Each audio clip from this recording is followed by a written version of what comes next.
विराजमणिः सदा विजयते रामं रमेशं भजे रामेणाभिहता निशाचरचमू रामाय तस्मै नमः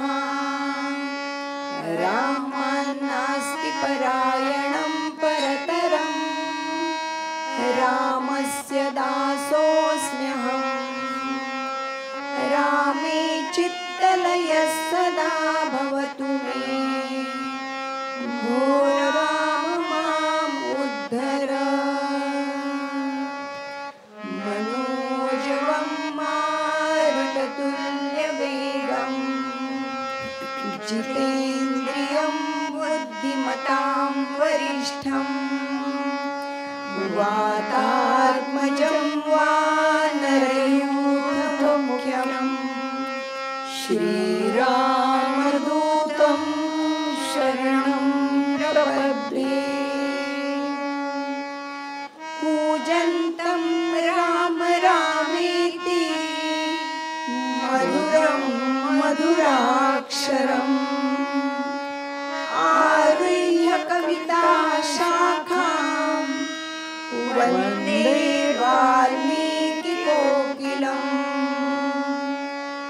वर्णानाम् अर्थसङ्ग्रहाणां रसानां छन्दसामपि मङ्गलानां च कर्तारौ वन्दे वाणी विनायकौ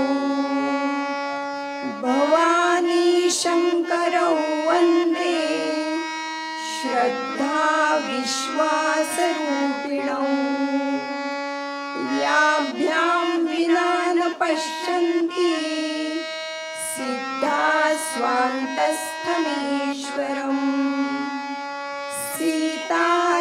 सीतारामगुणग्राम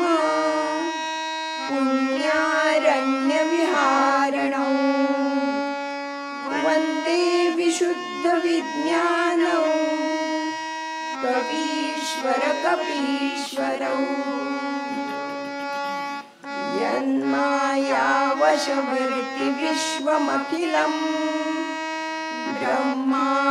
ब्रह्मादिदेवासुरा यत्सत्त्वादमृषैव भाति सकलम् रज्जौ यथा हेर्भ्रमः यत्पादप्लवमेकमेव हि भवां बोधे स्थितिर्षावताम् वन्देऽहं तमशेषकारणपरम् रामाख्यमीशं हरिम्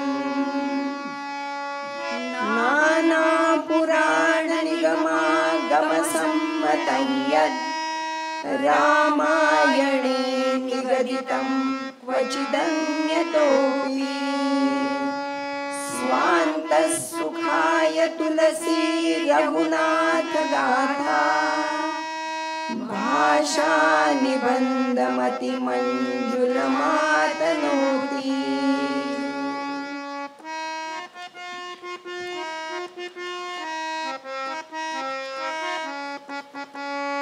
जानकी जीवन त्वं शरणं दशरथ नंदन त्वं शरणं जानकी जीवन त्वं शरणं दशरथ नंदन त्वं शरणं कौसल्या तुज भ्रातृजीवना भक्तवत्सला त्वं शरणं जानकी जीवन त्वं शरणं अयोध्याधीश त्वं शरणं रावणकन्दन त्वं शरणं अहिल्योद्धारक पतितपावना वाणिमर्दना त्वं शरणं जानकी जीवन त्वं शरणं प्रजानुरञ्जन त्वं शरणं त्रैलोक्यपालक त्वं शरणं सजलश्याम हनुमज्जीवन रघुकुलनन्दन त्वं शरणं जानकी जीवन त्वं शरणं राजीवलोचन त्वं शरणं अजानुबाहु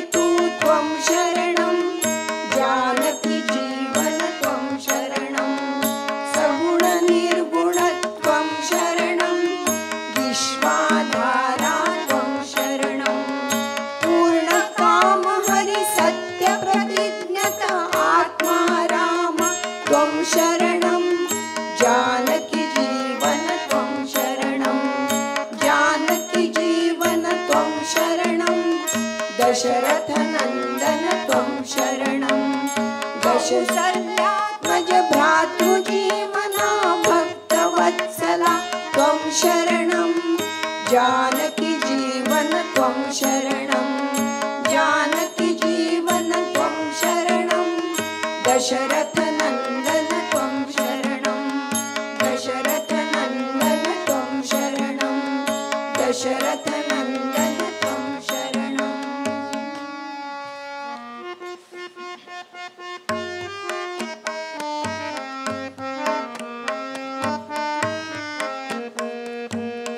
बाल समय रवि भक्षिणियो तब तीनहु लोक भयो अंधियारो त्राहि सुत्रास भयो जग को यह संकट काहु सो जात न टारो देवन आनि करी विनती तब छाड़ी दियो रवि कष्ट निवारो को नहीं जानत है जग में कपि संकट मोचन नाम तिहारो लाल देह लारी रसे अरुधरी लाल लंगूर वज्र देह दानव दलन जय जय जय कपीसूर पाई न तेहि गति पतित पावन राम भजि सुनु सठ मना गणिका अजामिल ज्ञान दिग गजारि घन तारे घना आभीर जमन किरात खस स्वपचारि अति रघ रूप दे कहि नाम भारत प्रीति पावन होहि राम नमामि ते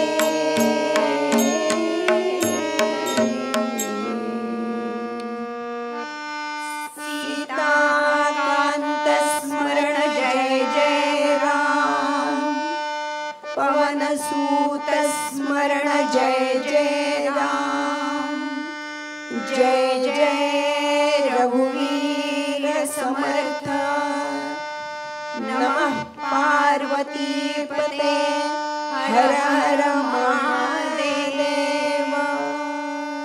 भारत माता की जय.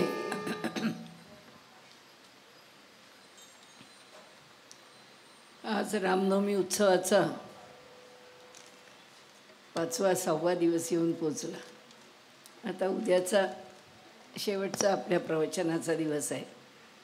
कालपासून आपण म्हणजे 5व्या दिवसापासून आपण योग वासिष्ठाचा संदर्भामध्ये प्रभू रामचंद्रांच्या अंतःकरणामध्ये ज्या काही शंका निर्माण झाल्या किंवा त्यांचं अंतःकरण थोडं उद्विग्न झालं, त्याची कारणं काही असू शकतील, माहीत नाही आपल्याला.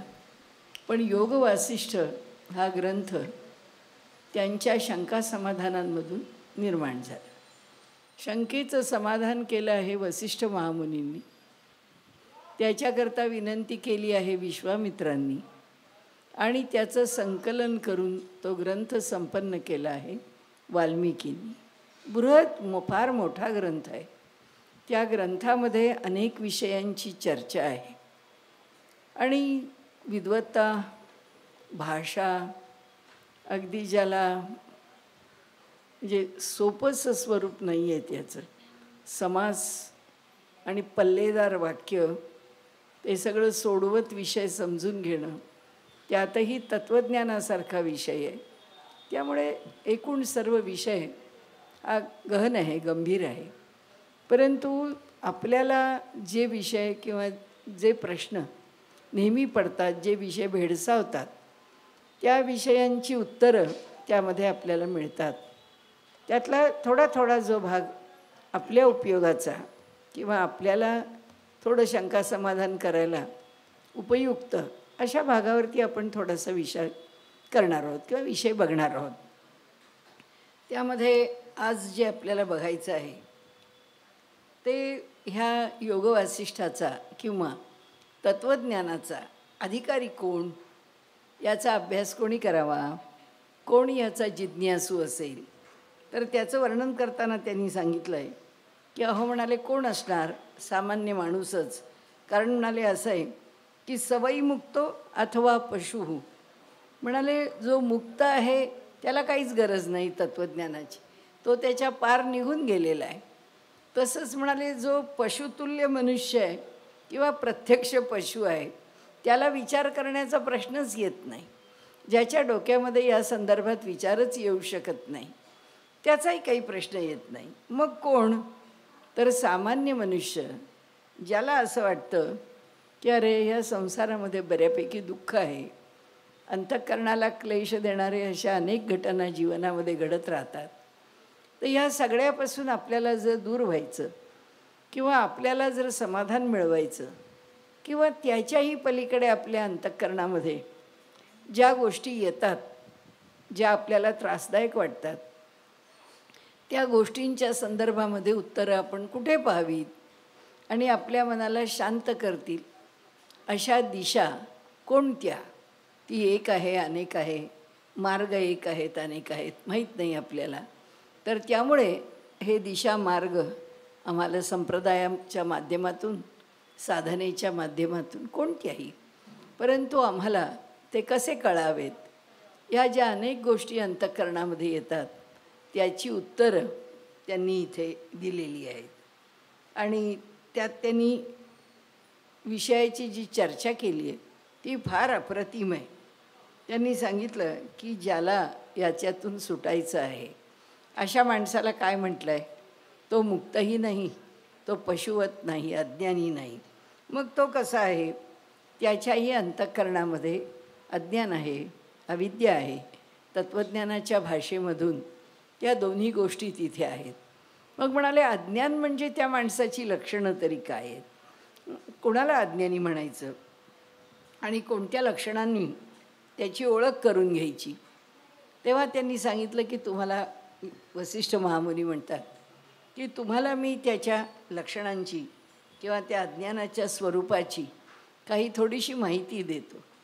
जशा ज्ञानाच्या सप्तभूमिका आहेत तशा ह्या अज्ञानाच्या सुद्धा सप्तभूमिका आहेत.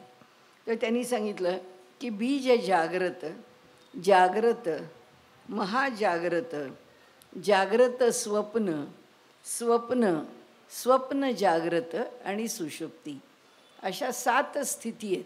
म्हणजे काय बुवा, तर त्यांनी असं म्हटलं आहे की बीजवत जाग्रत म्हणजे बीज जसं सुप्त असतं पण त्याच्यामध्ये वृक्ष निर्माण करण्याचं सामर्थ्य असतं, तसं याच्या अंतःकरणाची स्थिती जी असते ती तशी फारशी काही प्रपंचापासून दूर झालेली असते असं नाही, पण अगदीच प्रपंचामध्ये राहून हे सगळं धुडकावणं अशी त्याची स्थिती नक्की नसते.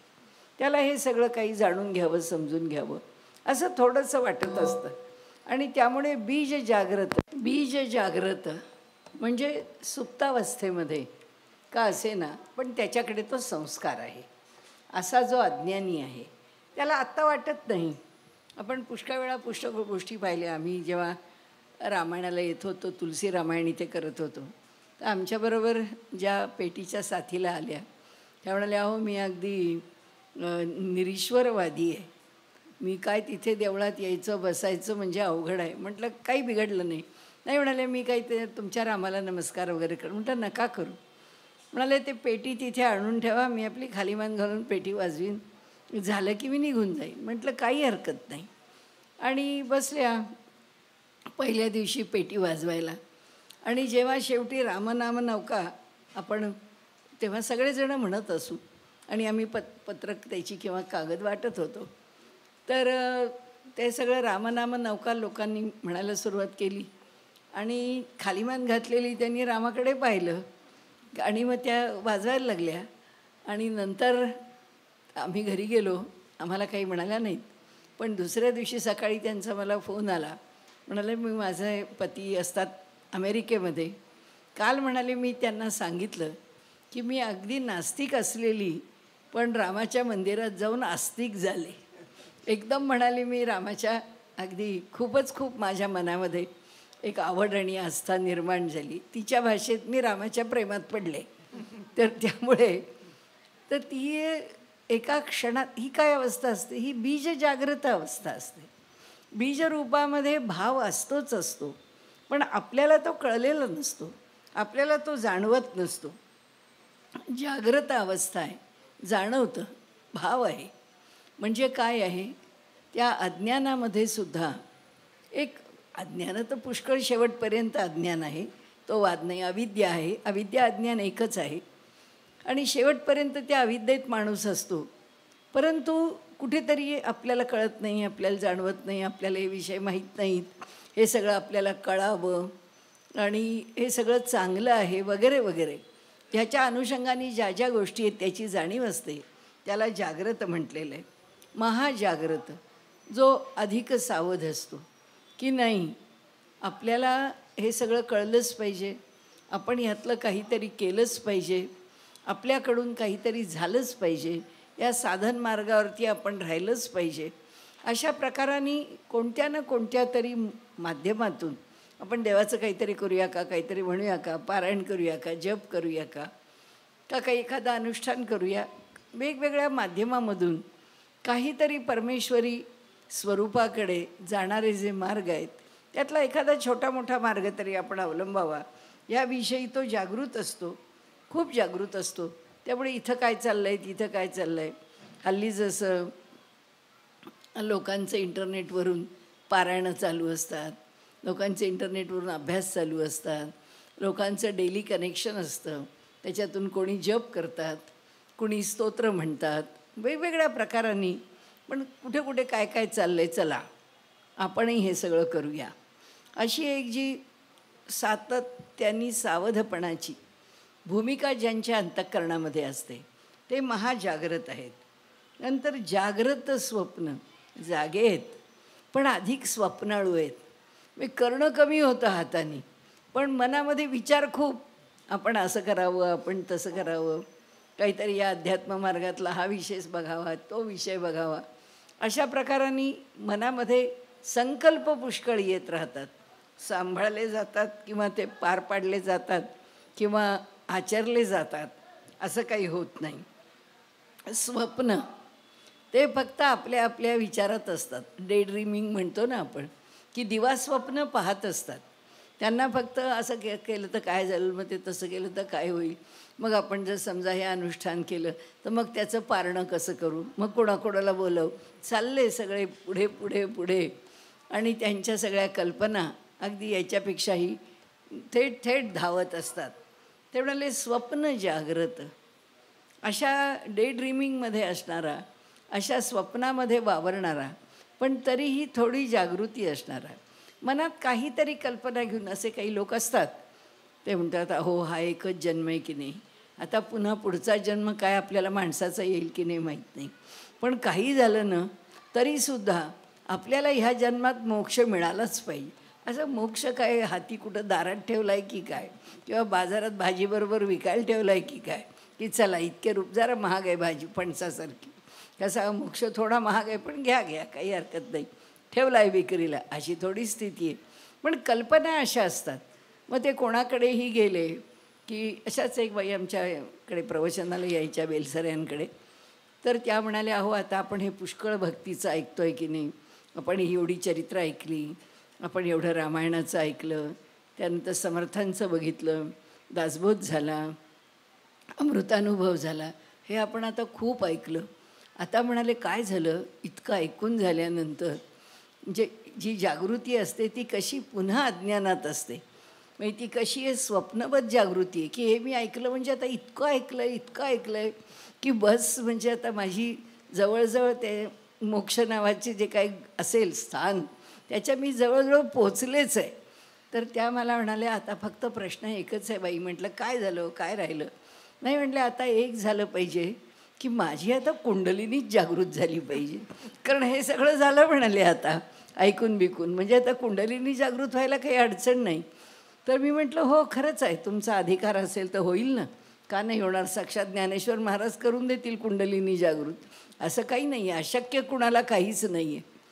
तर म्हणाले अहो एक माझा प्रॉब्लेम आहे म्हणून मला काळजी आहे. म्हटलं कसला प्रॉब्लेम आहे? अहो म्हणाले मला स्पॉन्डिलोसिस आहे आणि त्यामुळे कुंडलिनी जागृत झाली की ती वर कशी जाणार स्पॉन्डिलोसिसमुळे. म्हटलं बरोबर आहे, तुमची कुंडलिनी तुम्हाला लखलावो. तर हे जे आहे ना, ही अशी स्वप्न जागृती आहे आणि त्याच्या पुढे सुषुप्त आहे, काही जगात देणं घेणं नाही आहे त्या कोणत्याही विषयांशी. त्यांनी सांगितलं अज्ञान इतकं परिसीमेचं आहे, अज्ञान इतकं टोकाचं आहे की काही वाटतच नाही. म्हणजे या जगामध्ये आपण जन्माला आलो आहोत तर हे काय म्हणजे भगवंत, ते मोक्ष, ते देवाची उपासना, ते देऊळ, तिथे जाऊन नमस्कार करायचा, ह्या सगळ्या गोष्टी म्हणजे त्यांच्या दृष्टीने किस गली का नाम है जी, मालूम नाही कहाँ से जाना है, कहाँ तक पहुंचना है. म्हणाले इतके विचार आहे त्यापासून लांब लांब दूर दूर असतात. त्यांनी सांगितलं ह्या एवढ्या मार्गांनी मनुष्याचं अज्ञान प्रकट होत असतं, ते आम्ही त्याचं वर्गीकरण केलं आहे. आता ह्या अज्ञानातून सुद्धा म्हणाले की मनुष्याला ह्यातले कुणी ना कुणीतरी केव्हा अगदी सुषुप्तीत असणारा सुद्धा केव्हा ना केव्हा तरी या मार्गाने जाण्याची इच्छा करतो. तर त्याच्यामध्ये जे उपाय सांगितलेत त्या उपायांमध्ये मात्र म्हणाले मतभेद आहेत. प्रत्येकजण वेगवेगळ्या साधनांना अनेकता असं वेदांनी म्हटलेलं आहे की अनेक मार्ग आहेत साधनेकरता उपलब्ध असलेले, आणि त्यामुळे माणूस कोणताही मार्ग अवलंबतो, त्याला जो पटेल तो अवलंबतो. आणि त्यामुळे त्याच्याचबरोबर म्हणाले दर्शनामध्येही भेद आहेत की भगवंताचं दर्शन होतं म्हणजे काय होतं. कुणाला सगुण होईल, कुणाला निर्गुण होईल, कुणाला ध्वनीच्या माध्यमातून होईल, कुणाला दर्शन म्हणजे तेजाच्या माध्यमातून होईल, कुणाला ज्योतीच्या माध्यमातून होईल, कुणाला कैवल्याची प्रचिती येईल असं तो म्हणतो समज. कारण कैवल्य ही गोष्ट काही अशी वेगळी स्वतंत्र आहे असं नाही, पण ती पण एक भूमिका आहे. बौद्ध संप्रदायामध्ये त्या शांतीच्या ठिकाणी निर्वाणाचा विचार आहे. जैन संप्रदायामध्ये आणखीन वेगळी भूमिका आहे. प्रत्येकजण दर्शनाचा भेद घेतो आणि त्या भेदाभेदामध्ये आपल्या आपल्या दृष्टीने ती जी काही स्थिती आहे ती स्थिती प्राप्त करण्याचा प्रयत्न करतो.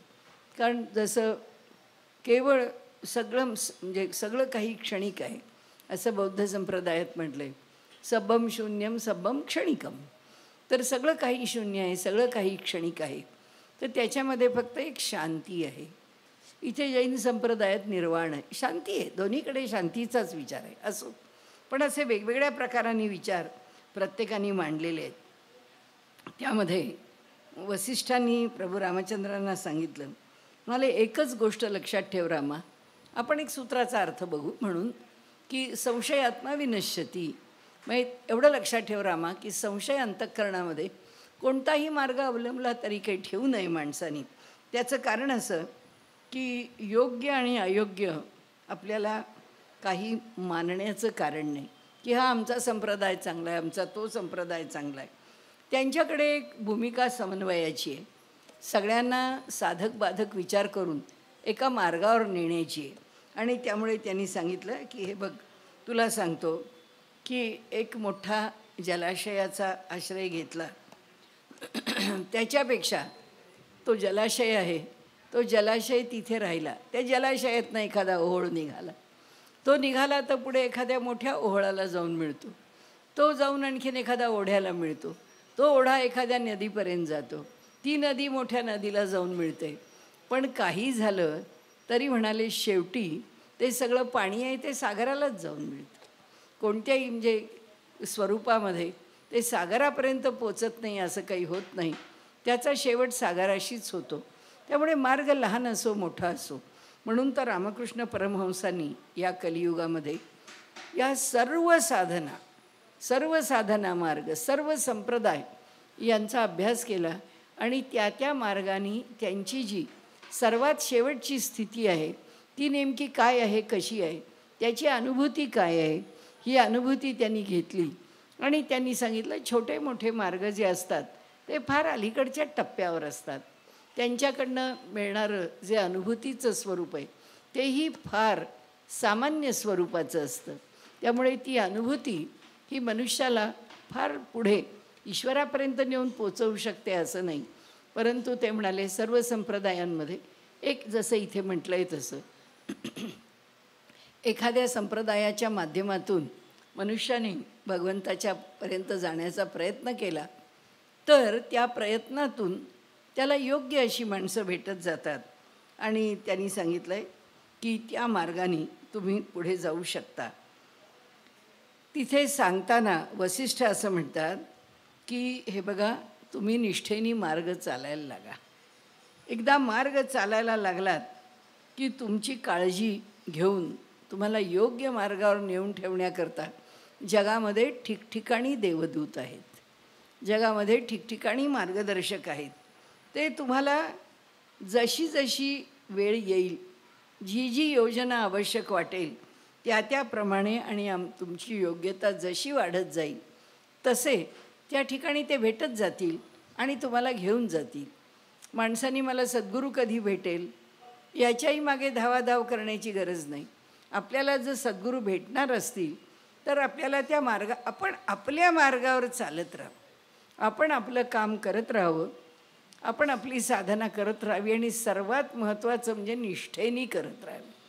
मग ते मला कधी मिळेल, अहो 6 महिने झाले, अहो 8 महिने झाले, अहो वर्ष झालं, असं नाही चालत. येथे नाही चालत तातडी प्राप्त काळ घडी आल्या विण. कारण योग्य वेळ आल्याशिवाय जो जिथे जाऊन पोचायचा आहे तो तिथं पोचू नाही शकत. त्याचं कारण असं आहे की त्याचा तो अधिकारही निर्माण व्हावा लागतो, तेव्हाच तो पोचतो. आणि म्हणून ते म्हणतात की श्रद्धेने वाट चालत राहावी. माऊलींनी तर फार सुंदर वर्णन केलं आहे. 6व्या अध्यायात तर ते म्हणतात की हा योगमार्ग असा आहे, कारण हे योगमार्गाशी निगडीत आहे म्हणून आपण तेच ते वचन घेतलं संदर्भाला. की ते म्हणतात की येथे नाही चालत तातडी हीच भूमिका खरी आहे. कारण ये मार्गीचा कापाडी महेशू अजूनही. या मार्गावरती तर साक्षात भगवान शंकरही अजून चालतातच आहे. जे त्यांनाही त्यांचं ते गंतव्य, याचा अर्थ परब्रह्म, त्याचं नेमकं स्वरूप काय हे शंकरांनाच कळलं नाही. तो हम एक किस गली का नाम देंगे, आम्ही कोण, आमचं तर काहीच नाही त्याच्यामध्ये. आणि त्यामुळे माऊलींनी सांगितलं आहे की भगवान शंकरांसारखा सुद्धा त्या मार्गावरचा अजूनही कापाडी म्हणजे यात्रेकरू आहे, तोही प्रवासी आहे, तेही अजूनही आपलं कार्य करतातच आहेत, साधन मार्गावरतीच आहेत. आणि म्हणून तुकाराम महाराजांनी म्हटल्यासारखं येथे नाही चालत तातडी प्राप्त काळ घडी आल्या विण. किती काम करा. वसिष्ठांनी शेवटी रामाला सांगितलं की रामा, निष्ठेनी मार्ग चालत राहणे. आणि आपल्याकडे गोंदवलेकर महाराजांनी सांगितलं आहे तसं लोक विचारतात, महाराज प्रभू रामचंद्रांचं दर्शन कधी होईल? अरे दर्शनाची घाई तुम्हाला कशाला? नामस्मरण करत राहा. रोज नामस्मरण होतं आहे आणि तुमच्याकडून साधना होते आहे, हेच रामाचं दर्शन आहे असं समजा. कारण नित्य उपासना होणं इतकं काही सोपं नाही आहे. आणि म्हणून जे घडतं आहे ना तेच पुष्कळ आहे, तेच खूप मोठं आहे, तेच निष्ठेने चालू ठेवा असं संतांनी सांगितलं, ऋषीमुनींनी सांगितलं. इथे साक्षात वसिष्ठ महामुनीही तेच सांगतायत. सांगण्याचा विषय असा की उपनिषदांनी सांगितलेलं जे वचन आहे, न ते श्रांतस्य सख्याय देवाहा. ते म्हणतात की दमेपर्यंत, श्रमेपर्यंत, आता अगदी पुढचं पाऊल टाकणं अशक्य आहे. भगवंता आता तुला काय करायचं ते कर बाबा, माझ्या जिद्दीवर इथपर्यंत केलं, ह्याच्या पुढे तर आता मला झेपत नाही. असं झालं की मग म्हणाले देव येतो. तो आमच्या तितिक्षेची, तो आमच्या परिश्रमाची, तो वाट पाहतो, परीक्षा घेतो, बघू हा किती टिकतो म्हणून वाट बघतो. म्हणून साईबाबांनी अगदी 2 शब्दात सांगितलं आहे, श्रद्धा ठेवा, मार्गावरून चाला आणि सबुरी विसरू नका. शांत राहा, सांभाळा, तितिक्षा ठेवा. जे होईल, जसं होईल तसं होईल. भगवंतावर श्रद्धा आहे ना, भगवंतावर विश्वास आहे ना, मग मार्गावरनं चालत राहा. मी व्यवहारात माझ्यापुरतं एक गणित केलेलं आहे.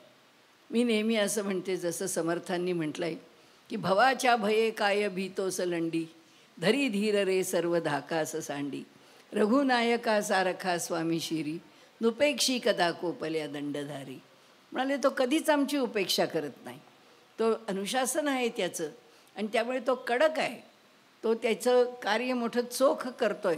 असं उगीच देवा किती तुझी वाट बघतोय, देवा आता मी इतका तळमळतोय, कधी रे मला दर्शन दे, ह्या असल्या आमच्या बकवासवर तो काही फारसं लक्ष देत नाही. परंतु योग्य वेळ आली की तो कधीही दंडधारी, नुपेक्षी कदा कोपल्या दंडधारी, तो कधीच थांबत नाही. कुठल्याही प्रकारे आमच्यावर अडचणी येऊ देत नाही. माझं व्यवहारातलं गणित असं आहे की 11:59 आणि 59 सेकंद तो आम्हाला पूर्ण प्रयत्न करायला देतो, पण आमचे 12 वाजू देत नाही. सांभाळतो आम्हाला, 12 काही वाजू देत नाही. एवढं लक्षात ठेवावं, आपण आपलं काम करत राहावं. वसिष्ठांनी रामाला सांगितलं की रामा, ही गोष्ट आता मी तुला सांगितली की मनुष्य अज्ञानी आहे. तुझे जे प्रश्न आहेत मला, त्या प्रश्नाचं उत्तर मला द्यायचं आहे. आणि म्हणाले ते उत्तर देताना मी तुला असं सांगतो की तू काहीही झालं तरीसुद्धा आत्ता जे नैराश्य तुला आलं आहे ना, किंवा तुझ्या मनात जी खिन्नता दाटली आहे ना, या विषयाला धरून राहू नकोस. प्रयत्नशील राहा, ईश्वरावर विश्वास ठेवून राहा. या मार्गावरचा तू मोठा अधिकारी आहेस. तुझं अंतःकरण मुळातच शुद्ध आहे. तुला काही वेगळं मिळवायचं आहे असं काही नाही आहे. तरीसुद्धा तुझी ही खिन्नता दूर करण्याकरता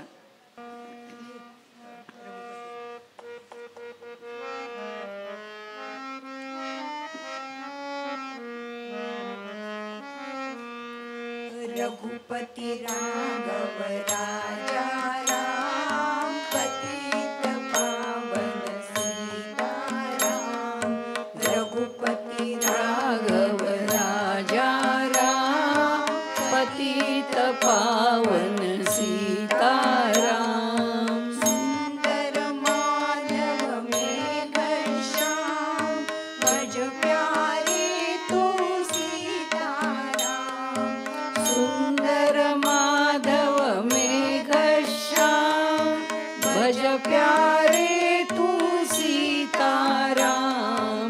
रघुपति राघव राजा राम, पतित पावन सीताराम.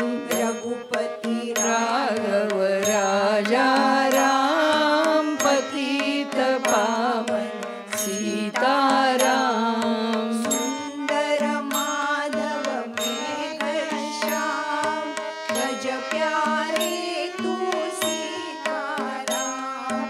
सुंदर माधव मेघश्याम, भज प्यारे तू सीताराम. रघुपति राघव राजा राम, पतित पावन सीताराम. रघुपति राघव राजा राम, पतित पावन सीताराम. या ठिकाणी वसिष्ठांनी प्रभू रामचंद्रांची खिन्नता दूर करण्याकरता जे सांगायला सुरुवात केली आहे ती त्यांना प्रयत्नवाद आणि दैववाद ह्या विषयाच्या संबंधाने ते आता निरूपण करत आहेत. हे योगवासिष्ठाचं वैशिष्ट्य आहे.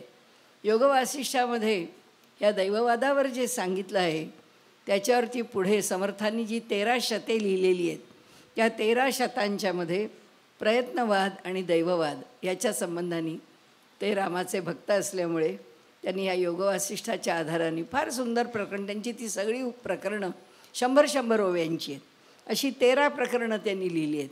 त्यामध्ये हे एक प्रारब्धवादाचं किंवा दैववादाचं प्रकरण आहे. आता आपल्याला त्या विषयापर्यंत पुढे जायचं आहे. तर त्यामध्ये काल जिथे आपण निघालो आहोत तिथून की परब्रह्माचं जे स्वरूप आहे ते लक्षणांमधनं कसं सांगता येतं, तर सत, चित आणि आनंद ही त्याची लक्षणं आहेत. तो जो सत या भावामध्ये आहे किंवा ह्या लक्षणामध्ये आहे, त्या सतमध्ये जर अहंकार मिसळला आणि ही व्यष्टी आहे, म्हणजे हे सगळं जगत आहे, या जगताचा विचार केला तर सत अधिक अहंकार अधिक व्यष्टी म्हणजे जीव, हा जीव झाला त्याच्यामध्ये. आता सत आणि अहंकार आणि समष्टी म्हणजे हिरण्यगर्भ झाला. त्या हिरण्यगर्भापासून सगळ्या सृष्टीची उत्पत्ती झाली. आता पुन्हा एकदा आपल्या ठिकाणी काय स्वरूप आहे ह्या देहामध्ये, तर त्यांनी असं म्हटले, द्वा सुपर्णा सयुजा सखाया. आपल्या उपनिषदांनी म्हटलं आहे की एक झाड आहे, त्या झाडावरती 2 पक्षी बसलेले आहेत. ते पक्षी कसे आहेत, तर म्हणाले एक पक्षी असा आहे की जो फक्त बसतो आहे आणि बघतो आहे. त्या ठिकाणी ते कुठलीही हालचाल करत नाही. या झाडाला फळं कधी लागतील, ती लागलेली आंबट आहेत का, ती गोड आहेत का, पडतायत का, किडकी आहेत, काही त्याला त्याच्याशी घेणं देणं नाही. आणि दुसरा पक्षी त्याच्यावरती बसल्यानंतर, अरे हे फळ आंबट आहे, अरे हे छान पिकलेलं होतं पण ते कोणीतरी खाऊन टाकलं, माझं लक्ष होतं 4 दिवस तरीसुद्धा मला ते मिळालं नाही, वगैरे वगैरे. तो दुःखी आहे, तो सुखदुःखांनी युक्त आहे. असं मनुष्याच्या देहामध्ये द्वा सुपर्णा सयुजा सखाया हे जे 2 पक्षी आहेत, एकमेकांचे मित्र आहेत आणि खूप छान एकमेकांशी त्यांचं नातं आहे. ते नातं अर्थात परमात्मा आणि जीवात्मा असंच आहे. आमच्या हृदयामध्ये भगवंत जे म्हणतो की ईश्वर सर्वभूतानां हृदयेषु तिष्ठती भ्रामयन सर्वभूतानी यंत्रारूढानी मायया. तर म्हणाले हा जो परमात्मा आहे तो आमच्या हृदयामध्ये बसलेला आहे ईश्वर रूपाने. तो ज्या रूपाने बसलेला आहे तो काय, सत अधिक अहंकार अधिक त्याच्यामध्ये त्याचं मूलभूत स्वरूप आता जीव ह्या भागामध्ये येण्याकरता व्यष्टीशी जोडलं आहे म्हणून माझ्या हृदयात बसला आहे. संबंध समष्टीचा विचार केला तर तो हिरण्यगर्भ रूपाने राहिला आहे, त्यांनी तिथून निर्माण केलं आहे. असो, तर आता आमच्या अंतःकरणामध्ये हे एक शुद्ध चैतन्य आहे की ज्याच्यात ही काही भानगड नाही आहे. ते व्यष्टी न समष्टी न अहंकार न काल आपण घेतलं तसं चित्त आणि चित्त हे काही नाही आहे. इथे सत हा निखळ रूपाने राहिलेला आहे. म्हणजे तो त्याच्या मूलभूत स्वरूपामध्ये ईश्वर, तो ईश्वरभाव येताना तत्त्वज्ञानात जे मांडावं लागेल ते आपल्याला आत्ता घ्यायची गरज नाही.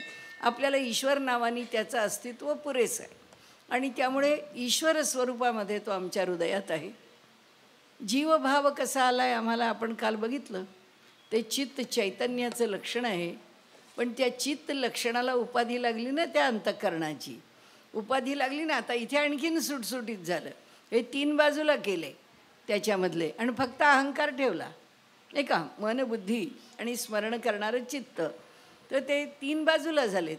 शेवटचा जो अहंकार आहे सगळं भोगणारा, उपभोगणारा आणि जे कर्तृत्व आणि भोग ह्याला कारणीभूत असणारा, तो त्या ठिकाणी आहे. आणि म्हणाले इथे काय झालं, या जीवाच्या ठिकाणी हा अहंकार आणि हे सगळे जोडले गेले म्हणून आम्ही काय झालो, अज्ञानी. आम्ही काय झालो, अविद्येने युक्त. म्हणून आपली लक्षणं काय सांगितली, ती सुषुप्ती, ती जागृती, ती निद्रा जागृत, नंतर सुषुप्ती, अशा सगळ्या ज्या गोष्टी आहेत की ज्या सांगताना त्यांनी एक एक लक्षणं सांगत गेले. सुषुप्ती कदाचित मी 2दा म्हणाले असेल, परंतु ही सगळी लक्षणं कुणाला, त्या अज्ञानाला. अज्ञानी म्हणजे कोण, आम्ही म्हणजे कोण, हा जीव. हा जीवाबरोबर कोण आहे, परमात्मा आमच्या हृदयामध्ये. त्याला ज्या स्वरूपात राहायचं आहे तसा तो राहतो आहे आमच्याजवळ. आता म्हणाले याला, या जीवाला योग वासिष्ठकार म्हणजे वसिष्ठ म्हणतात की रामा, ह्याला तुला जे सुख हवं आहे ना, तू जे मला सांगतोयस ना की मला शाश्वत सुख पाहिजे, ठीक आहे. तुला शाश्वत सुखाच्या प्राप्तीकरता एकच गोष्ट करावी लागेल, ती म्हणजे मोक्ष नावाची जी गोष्ट आहे की ज्या ठिकाणी हे सगळे पदर आहेत ते सगळे सुटून जातात, त्यातलं काही शिल्लक उरत नाही. शिल्लक उरतं ते फक्त आत बसलेलं द्वासुपर्णा सयुजा सखाया त्यातला जो सुपर्ण आहे तो एकच, तो परमात्मा, तोच शिल्लक राहतो. तुझ्या ह्या चितला जेव्हा उपाध्या जोडल्या आहेत किंवा सतमध्ये जेव्हा अहंकार मिसळला आहे त्यावेळी हा जो जीवभाव आलेला आहे, या जीवभावाला सोडलं की संपलं. बाकी काही अवघड नाही म्हणाले. हा मोक्ष असा सहज आहे. त्याचं स्वरूप त्याला सांगतात, मोक्षो ही विमलम चेतो सम्यक ज्ञान विबोधितम. म्हणाले खऱ्या ज्ञानाने जागृत झालेलं जे मलिन चित्त आहे ते आता कसं झालं, मलरहित झालं. मग आता ते चित्त राहिलं नाही, आता ते चित झालं. चित म्हणजे सत झालं. सत म्हणजेच आनंद प्राप्त केला, मोक्षाचा आनंद मिळाला त्याला. इतकं ते म्हणाले सोपं आहे असं सांगायला, पण म्हणाले अनुभवायला कशाने अनुभवावं लागतं, हे अंतःकरणाने अनुभवावं लागतं. हे जे चितमधलं जे जोडलेलं अहंकाराचं आणि त्या चित्ताचं स्वरूप आहे हे शेवटपर्यंत टिकणारं नाही आहे. त्याचं कारण असं आहे, ते चैतन्यमय नाही आहे, ती उपाधी आहे. त्या उपाधीमधली जी बुद्धी आहे ती बुद्धी सूक्ष्मया त्वग्रया बुद्ध्या, सूक्ष्मया सूक्ष्मदर्शी भी. बुद्धीच्या ठिकाणी इतका बारकावा, इतकी सूक्ष्मता आणि इतक्या थेट दूरपर्यंत जाण्याचं सामर्थ्य आहे की जेव्हा हा जीव आहे, हा जीव जेव्हा परमात्म्यापर्यंत पोचायला जातो, निघतो, त्यावेळी त्याच्याबरोबर शेवटपर्यंत शिल्लक राहतं ते बुद्धीचं स्वरूप राहतं. तिथे मन नाही पोचत. म्हणून त्यांनी म्हटलं आहे की यतो वाचो निवर्तन्ते अप्राप्य मनसासह. मनासहित वाणी परत येते, पण फक्त तिथे माऊलींनी फार छान वर्णन केले. ते म्हणाले एखाद्या तांब्याच्या बुडाच्या पितळेच्या भांड्यामध्ये छानसं मसालेदार पदार्थ केलेला असावा आणि ते भांडं चांगलं घासून पुसून स्वच्छ केलेलं असावं, पण ते पुन्हा एकदा स्वयंपाक करण्याकरता जर आचेवर ठेवलं तर तापायला लागल्याबरोबर पहिल्या मसाल्याचा वास येतो, कारण तो संस्कार त्याच्यावरचा शिल्लक असतो. अशी संस्कार रूप असलेली बुद्धी कुठपर्यंत जाऊन पोचते म्हणाले, ती थेट परमात्म्या का ती कशी पोचू शकली, ती कुठपर्यंत पोचली, ती थेट त्याला जाऊन भेटली नाही, पण तिला तिची जे जाणीव स्वरूप आहे त्या जाणीव स्वरूपाने तिने आम्हाला आनंद दिला किंवा अनुभव दिला. कोण अनुभव देणार? भगवंतापर्यंत पोचला, भगवंताचं दर्शन झालं, भगवंताच्या विषयी जे जे काही साक्षात्काराला आलं, अनुभवाला आलं, अनुभूतीला आलं, त्या सगळ्याची जाणीव कुणाच्या मार्फत? बुद्धीच्या. आणि म्हणून ती अत्यंत सूक्ष्म अशी बुद्धी थेटपर्यंत जाते. पण म्हणाले असं जरी असलं ना तरीसुद्धा हा जो मार्ग आहे तो भयंकर अवघड मार्ग आहे. म्हणाले हा मार्ग अवलंबून जाणं, क्षुरस्य धारा निशिता दुरत्यया दुर्गम पथस्तत कवयो वदंती. विद्वान असं सांगतात, श्रेष्ठ पुरुष असं सांगतात, पंडित असं सांगतात. म्हणाले परमात्म्यापर्यंत जाऊन पोचणं हा मार्ग फार कठीण आहे.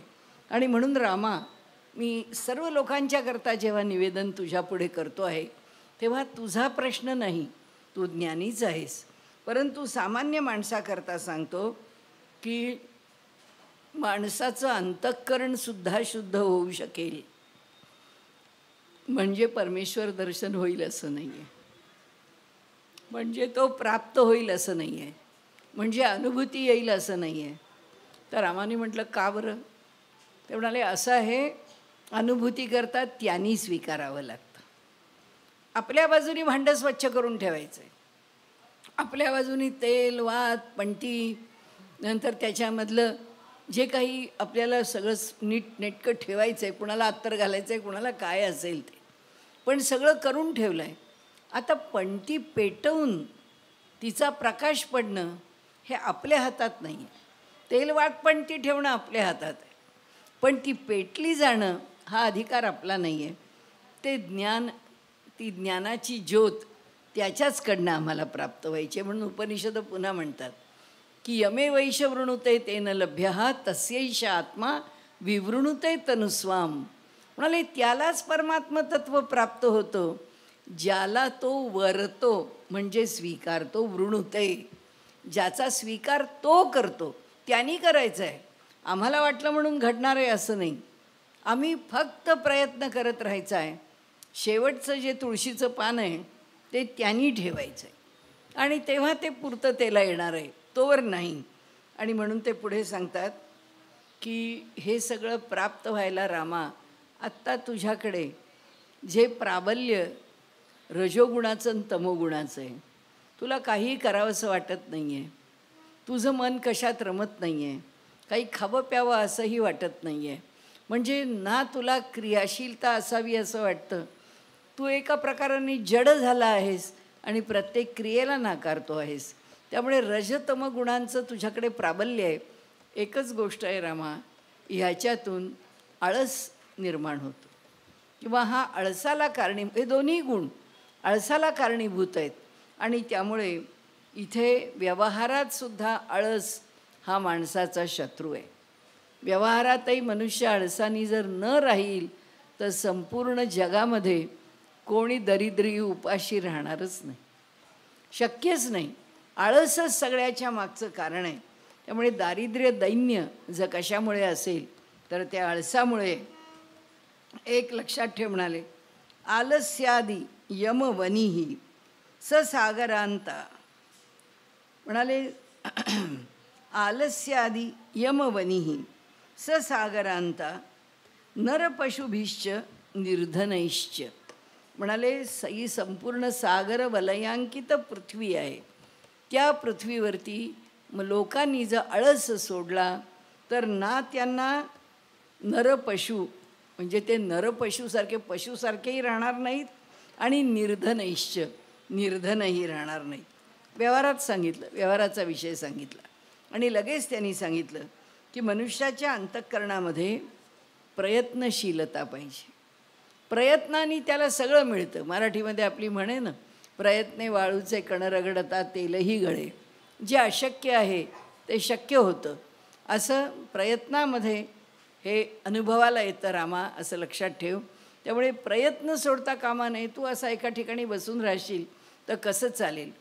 पण म्हणाले त्या प्रयत्नाच्या बरोबर एक गोष्ट आहे की त्या प्रयत्नावर पूर्ण विश्वास पाहिजे की मी केलेला प्रयत्न मला यश देणारच आहे, मी त्या प्रयत्नांनी पुढे जाणारच आहे.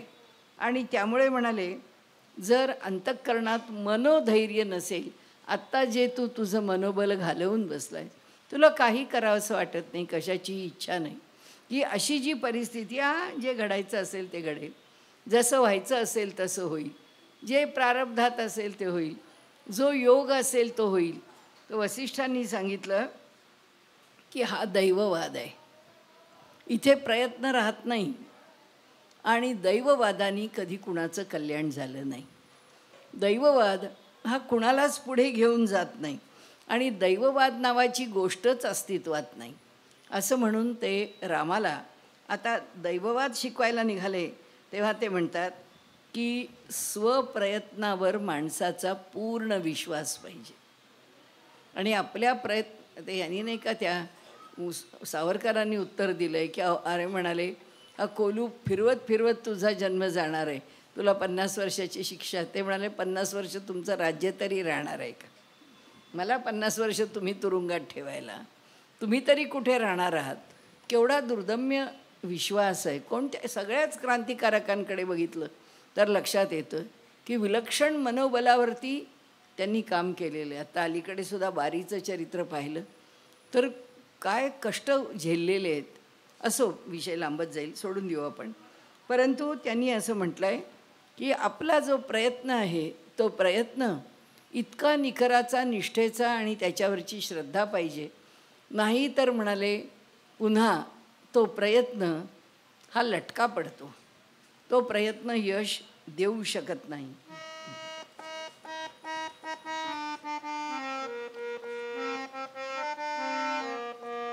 जय सच्चिद घन जानकी जीवन नारायण तव दासोहम.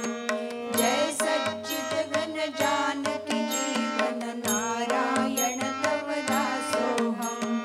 जय सच्चिद घन जानकी जीवन नारायण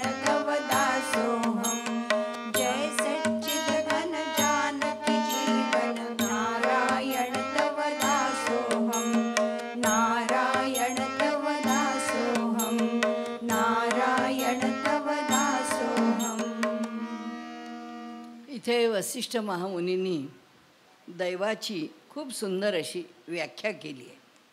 ते म्हणतात, न किंचन महाबुद्धे तदस्तिह. म्हणाले, जगत्त्रये यदनुद्वैगिना नाम पौरुषेण न लभ्यते. म्हणाले, ह्या संपूर्ण त्रिभुवनामध्ये असं काहीही नाही आहे की जे आम्ही प्रयत्न केला आहे आणि आम्हाला प्राप्त झालं नाही. मनुष्य नुसतं म्हणतो काही नाही हो, कितीही करा, काही होत नाही, कारण तो करतच नसतो. करणारा कधीच थांबत नाही. करणारा आपल्या प्रयत्नांनी आपला मार्ग अवलंबत पुढे जातच असतो.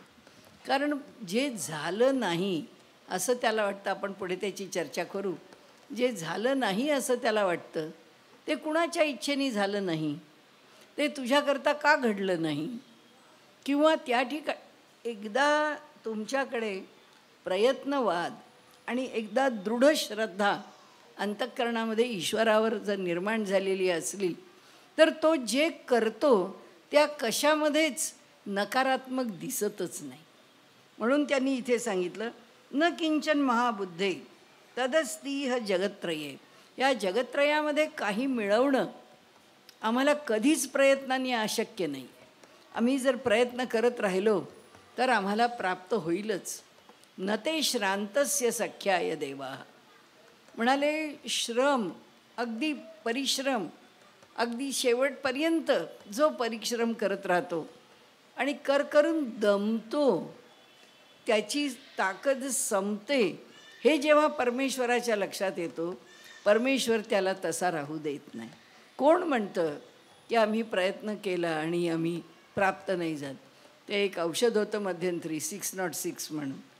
तर त्याचं नाव 606 का ठेवलं गेलं, आपली एक कुतूहल म्हणून त्यावेळी लोकांनी विचारलं. आता तर ते औषध नाही आहे, पण त्यांनी सांगितलं की ह्याचं नाव 606 येण्याचं कारण एकच आहे की ह्याच्याकरता जे प्रयोग केले ते 605 प्रयोग अयशस्वी झाले, 606वा प्रयोग यशस्वी झाला, म्हणून त्या औषधाचं नावच 606 असं ठेवलं. 606. किती प्रयत्न करावा लागतो, किती प्रकारचे प्रयत्न फुकट जातात, तेव्हा यश मिळतं. ते सांगतात की तसं म्हणाले, लक्षात घ्या की यदनुद्वेगिना नाम पौरुषेण न लभ्यते. म्हणाले, ज्यांच्या ठिकाणी पराक्रम करण्याची ताकद आहे आणि जो खिन्न न होणारा पराक्रम करतो, तो थकतच नाही. हे असं झालं नाही, चला आपल्याकडे आपलं जेव्हा यान वर गेलं आणि जेव्हा ते अयशस्वी झालं, त्यावेळी जी इस्रोची मंडळी त्या ठिकाणी थोडीशी खट्टू झाली, अगदी गळ्यात पडून मोदींच्या रडायला आलं त्यांना. तेव्हा मोदींनी सांगितलं, काय झालं त्याच्यात, एकदा तर अपयश आहे आणि आपलं अपयश नाहीच आहे, ते तिथे फक्त लँड होऊ शकलं नाही आणि अंतराळामध्ये पुढे पुढे तर त्याच्याबद्दल पुष्कळच माहिती येत गेली. सांगण्याचा हेतू असा, नंतरचं तर झालं ना. म्हणजे आत्ताचं हे अपयश धरू नका. ते म्हणाले, पराक्रम करणाऱ्या माणसांनी कधीही उद्विग्न होऊ नये. जो पराक्रम उद्विग्नता रहित केला जातो तोच पराक्रम प्रयत्न म्हटला जातो. उगीच आपलं लटकं इकडं तिकडं काहीतरी करणं, म्हणजे व्यवहारात आपण लहान मुलांना जे म्हणतो ना तेच सत्य आहे. शोधा म्हणजे सापडेल, पण शोध नाही, कुठे सापडत नाही, मिळत नाही, दिसत नाही. आपण पुढे म्हणतो सापडेपर्यंत शोधा. कारण शोधा म्हणजे काय 2 मिनटं फिरला, पण शोधलं म्हणजे ते सापडेपर्यंत शोधलं पाहिजे. तसंच इथे वसिष्ठ सांगतात की म्हणाले, अशा प्रकारे जेव्हा मनुष्य शुद्धं ब्रह्म परात्पर राम, कालात्मक परमेश्वर राम. शुद्ध ब्रह्म परात्पर राम, कालात्मक परमेश्वर राम. श्रीराम जय राम, जय जय राम. श्रीराम जय राम, जय जय राम. श्रीराम जय राम, जय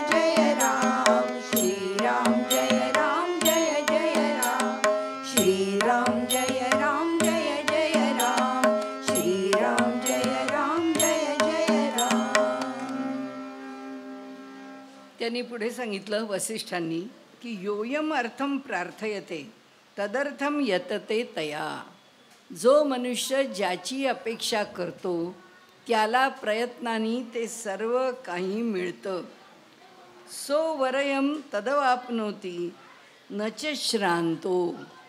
म्हणाले जोपर्यंत तो निवर्तते, जोपर्यंत तो आपल्या ठिकाणी आपल्या अंतःकरणामध्ये कष्ट करण्याची तयारी ठेवतो आणि ती वस्तू प्राप्त होईपर्यंत कार्यरत राहतो, तोच त्याच्या आयुष्यात, लक्षात ठेवा केवढं मोठं आश्वासन आहे, आम्हाला जे पाहिजे आहे ते मिळवून देण्याची ताकद आहे आमच्या प्रयत्नामध्ये आहे. पण ते म्हणतात की यद्भावी न तद्भावी भावी चेद न तदन्यथा. म्हणजे काय की जे व्हायचं असेल ना आमच्या नशिबात तर ते होईलच होईल बरं का, काही केलं तरी होईल. पण जर आमच्या नशिबातच नसेल ना तर आम्ही काहीही केलं तरी व्हायचं नाही. आम्ही पुष्कळ कष्ट केले तरी मुळीच होणार नाही. त्यावरती वसिष्ठ रागावलेत. वसिष्ठ म्हणतात की अहो ही तुम्ही काय बोलता आहात, हा दैववाद आहे. मी तुम्हाला कधीही दैववाद शिकवणार नाही. म्हणाले फक्त प्रयत्न आहे. आणि म्हणाले तुम्हाला दैववाद का चांगला वाटतो, तुम्ही का दैववादाच्याकडे वळता, त्याचं कारण एक आहे. म्हणाले प्रयत्नवाद जो आहे त्याची अतिपरिचयात अवज्ञा झाली आहे. कारण तुम्हाला कळतच नाही, अंथरुणावरून उठलो म्हणजे आपलं शरीर चालतं आहे म्हणून उठलो, आम्ही जेवलो आमचे हातपाय चालत आहेत म्हणून हात काम करतो आहे, हाताकडे प्रयत्न आहे, मुखामध्ये ते चावण्याची ताकद आहे. ही सगळी क्रियाशीलता, हा प्रयत्नवाद आम्ही प्रतिक्षणी अनुभवतो. जीवन जगायचं म्हटलं तरीसुद्धा आम्हाला प्रयत्न करावा लागतो. आणि ते म्हणाले माणूस तरीसुद्धा स्वतः समजत नाही, प्रयत्नाचं महत्त्व समजत नाही. त्याला प्रयत्नाचं महत्त्व का कळत नाही, कारण तो प्रयत्नाशी इतका जोडला गेलेला आहे की त्याला प्रयत्न म्हणजे काही वेगळं आहे असं वाटत असते. ते इतकं सहज झालेलं आहे. आता ते व्याख्या करतायत. पूर्वजन्मकृतं कर्म तद्दैवमिति कथ्यते प्राक्तनं पौरुषम तद्वै दैव शब्देन कथ्यते. म्हणाले शेवटी दैव नावाचं काय अस्तित्व आहे. म्हणजे सृष्टीमध्ये कुठे दैव नावाची जागा आहे, सृष्टीमध्ये कुठे दैव नावाचा लोक आहे, सृष्टीमध्ये कुठे दैव नावाचं वेगळं काही चैतन्याने युक्त असलेलं काही स्थान आहे, काही नाही. म्हणाले पूर्व काळामध्ये केलेला जो प्रयत्न आहे तो आता दैव आहे. पूर्वजन्मामध्ये जे प्रयत्न केले होते तेच प्रयत्न आता फळाला येत आहेत, दुसरं काही नाही. म्हणून ते सांगतात पूर्वजन्मकृतं कर्म तद्दैवमिति कथ्यते, दैवमिति कथ्यते, त्यालाच दैव म्हणतात. म्हणाले प्राक्तनं पौरुषम तद्वै दैव शब्देन कथ्यते, त्यालाच प्राक्तन म्हणतात, त्यालाच पौरुष म्हणतात. म्हणजे आम्ही केलेला प्रयत्न, आमचा पराक्रम, आमचं वैशिष्ट्य, आम्ही काय मिळवलं, आम्ही काय केलं, पूर्वजन्मात काय केलं, पूर्व काळात काय केलं, त्याप्रमाणे हे त्याचं प्रयत्न हेच दैवाचं मूळ रूप आहे. प्रयत्नच दैव बनून आमच्यापर्यंत येऊन पोचतो. दैवात असलं तर होईल. म्हणाले हा दुबळेपणा आहे, हा अंगचोरपणा आहे. म्हणाली ही मूढता आहे, हा वेडेपणा आहे की दैवाला दोष देत आपण प्रयत्न न करणं हा वेडेपणा आहे. म्हणाले ह्या प्रयत्नाचं सामर्थ्य काय आहे हे जर आमच्या लक्षात आलं तर म्हणाले मनुष्याला सोपं होईल तत्त्वज्ञान जाणून घेणं. त्याच्याकरता ते उदाहरण देतात आणि सांगतात की कालविधी विनिर्णितं पांडित्यम यस्य राघव अनाध्यापित एवासौ तज्ज्ञश्चेत दैवम उत्तमम. ते म्हणाले की दैवावर चालतं ना सगळं, दैवच सगळं घडवतं ना. म्हणाले कोणीतरी ज्योतिष सांगितलं आणि त्याचं ज्योतिष असं आलं, तो होरा असा होता की हा मुलगा फार मोठा पंडित, फार मोठा विद्वान होणार आहे. मग या माणसाने सांगितलं तो जो ज्योतिषाप्रमाणे जो फार मोठा पंडित होणार आहे तर याला शिकवायला पाठवायची काय गरज आहे, हा पंडितच होईल. मग म्हणाले, तो झाला का पंडित? तो होऊ शकेल का पंडित? आम्ही जर आमच्या मनाशी म्हटलं की काय करायचं आहे, आपण जर 100 वर्षाचं आयुष्य घेऊन आलो आहे, तर रोज जेवायची काय गरज आहे? रोज हालचाल करायची काय गरज आहे? म्हणाले, असं केलं तर 100 वर्षाचं आयुष्य मिळणार आहे का? त्याचं जीवन मिळणार आहे का? आणि म्हणून त्यांनी सांगितलं की मनुष्य जर असा थांबेल आणि दैवावर अवलंबून जर राहील, तर म्हणाले त्याच्याकडनं कोणतंही कार्य होणार नाही. कशा अर्थाने की दैव दैव म्हणून माणूस राहिला, प्रारब्ध प्रारब्ध म्हणून जर मनुष्य राहिला, तर त्यामुळे तो प्रयत्न करणार नाही आणि जे पूर्वजन्मात करून दोषास्पद, त्यात आपण सगळं त्या गोष्टी पाहणार आहोत. पूर्वजन्मात जे केलं आहे त्याच्यातले जे दोष आहेत ते सर्व दोष मात्र या जन्मात भोगत राहावे लागतील, कारण आम्हाला या जन्मात काहीच करायचं नाही आहे.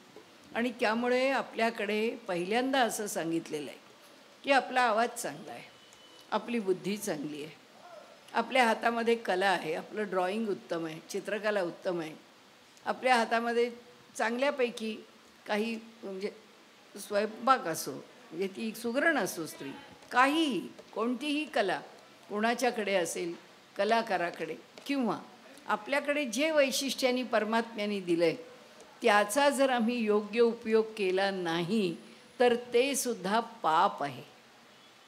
जे देवानी आम्हाला दिलेलं आहे त्याच्यावरती आम्ही प्रयत्न केला पाहिजे, आणि आम्ही जर तो केला नाही तर म्हणाले ते पापच आहे.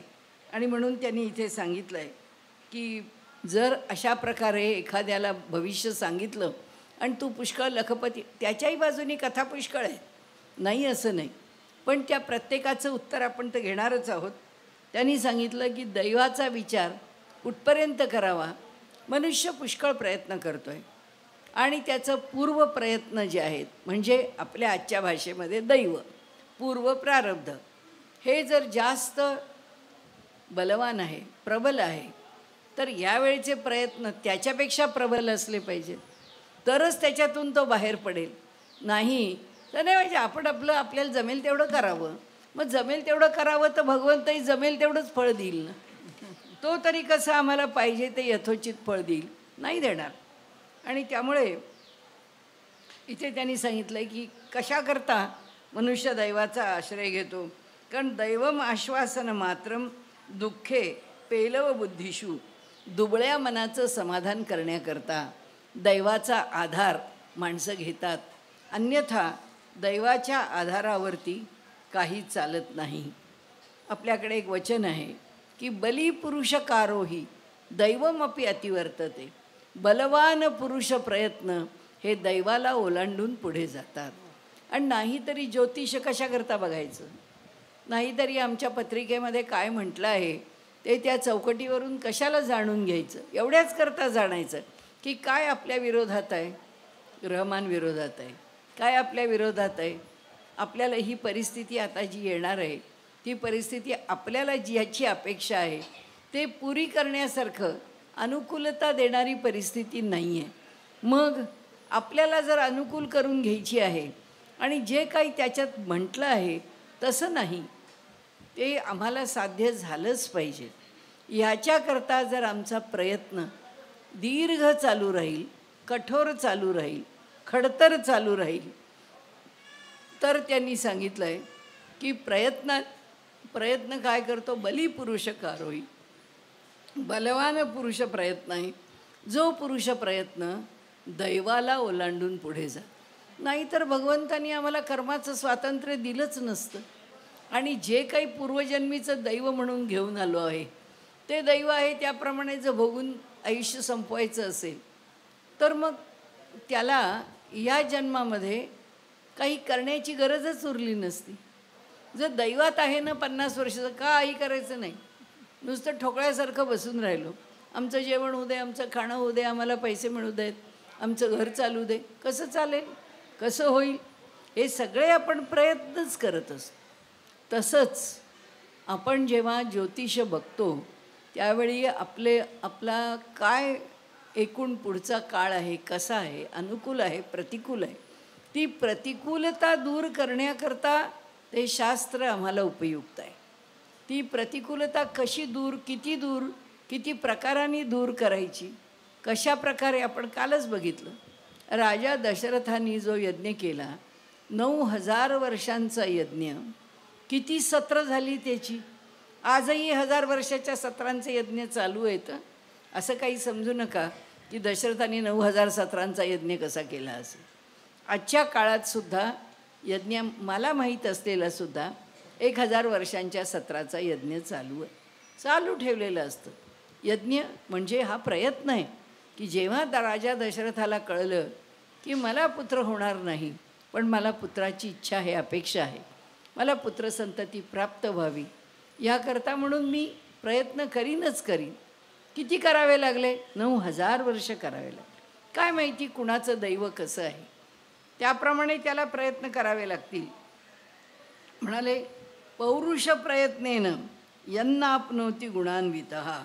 म्हणाले, मनुष्याला प्रयत्नाने कुठंही काहीही मिळवता येत नाही असं नाही. न तदस्ती पृथ्वी, ना पृथ्वीवरचं, ना दिवी, ना देवेषु वा क्वचित. कुठेही मनुष्य काही मिळवू शकत नाही असं नाही आहे. आणि त्यामुळे त्यांनी सांगितलं की आम्ही शरीराने खूप हालचाल, काय हो, दिवसभर आम्ही कष्ट करत असतो. त्यांनी तेही सांगितलं. संवित स्पंदो मनस्पंदा ऐंद्रियस्पंद एवच एतानि पुरुषार्थस्य रूपाण्येभ्यः फलोदयः. हे सगळं वसिष्ठ सांगतायत बरं. आणि या ग्रंथामध्ये दैववादावर जसं लिहिलं आहे तसं अन्यत्र कुठे नाही आहे. आणि म्हणून त्यांनी इथे म्हटलं आहे की हे बघा, फक्त शरीराची हालचाल म्हणजे प्रयत्न नव्हे. पुष्कळ शरीराने काबाड कष्ट केले, प्रयत्न नाहीत. मनाची, प्राणाची आणि जीवाची वासना एकच असली पाहिजे. मनामध्ये तितक्याच तीव्रतेने वाटलं पाहिजे. जीवसुद्धा त्याच्याकरता तितकाच जोडला गेला पाहिजे. अगदी आपण म्हणतो ना, उपासना कशी करायची, मनापासून करायची. समर्थांचं तर फार सुंदर वचन आहे, जीवे वित्ते प्राणे चित्ते. जीवापासून, वित्त धनापासून, प्राणापासून आणि चित्तापासून. जेव्हा तुम्ही काम कराल, जेव्हा तुम्ही कुठल्याही प्रकारचा प्रयत्न कराल, समर्थ म्हणतात कसा यशस्वी होईल. योग वासिष्ठावर भर आहे त्यांचा खूप. आणि त्यांचा एकूण दैववादाला ते मान्यच करत नाही. ते म्हणतात दैववाद मला मान्यच नाही. आणि म्हणून आपल्याकडे हे तीनही प्रकारचे प्रयत्न जेव्हा एकत्र होतील, की ज्यावेळी माणसाचं मन, ज्यावेळी माणसाचा प्राण आणि ज्यावेळी माणसाची जीवाची वासना, नाही हे झालं पाहिजे म्हणजे झालंच पाहिजे, हे घडलं पाहिजे म्हणजे घडलंच पाहिजे. घडतात गोष्टी आपल्या मनाच्या बळावर. त्याच्याकरता आपण काल त्याच्या मागची भूमिका पाहिली. भूमिका काय आहे काल पाहिलेली? ती भूमिका अशी आहे की ही सृष्टी मनापासून पण निर्माण झाली. ही मनोनिर्मित सृष्टी आहे. मनाने काय संकल्प केला हो, ते प्रारब्धात काय आहे, काय घडणार आहे, परिस्थिती काय आहे. आपण जर चिंचवडचं जे देवस्थान आहे मोरया गोसावींचं, ते जर बघितलं तर त्यांची इच्छा होती की मला पुत्रसंतती प्राप्त व्हावी. त्यांची म्हणजे मोरया गोसावींच्या वंशातली. तर पुत्रसंतती प्राप्त व्हावी. पण कोणत्याही प्रकारे तुम्हाला सांगितलं की त्यांच्या पत्रिकेवरून की तुम्हाला शक्य नाही, तुम्हाला संतती प्राप्त. ते म्हणाले ठीक आहे, प्राप्त होणं शक्य नाही. ते निघाले आणि त्यांना कोकणातल्या त्यांच्या गावी जाऊन त्यांनी गणपतीची उपासना सुरू केली. ऐकूनच आपल्याला आश्चर्य वाटेल, जसं दशरथाचं वाटलं ना कलियुगात, त्याचंही आश्चर्य वाटेल आपल्याला. गावाकडे जाऊन 40 वर्ष उपासना अनुष्ठान करत राहिले. तोपर्यंत त्यांचं वय 96 वर्षाचं झालं. आणि 96व्या वर्षी त्यांना पुत्राची प्राप्ती आहे. प्रयत्न आहे. आपण जे म्हटलं आहे ना की उद्याला आपण बघू की प्रयत्नाने मनुष्य आपलं जीवन जगत राहिला तर किती काळ जगू शकतो. रामदेव बाबांनी म्हटल्यासारखं की योगाच्या माध्यमामधून आणि ध्यानाच्या माध्यमामधून मी माझं शरीर 400 वर्ष टिकवू शकतो. ही त्यांची भूमिका. आता आम्ही कशाला 400 वर्ष राहतोय, पण ते जे काही राहतील तो काळ कुणीतरी पाहिल. सांगण्याचा हेतू असा आहे की तो भाग आपण पुढच्या वेळी बघू. पण प्रयत्नाने जे जे मिळवण्याचं मनुष्य ठरवतो ते त्याला मिळत नाही असं कधीही होत नाही.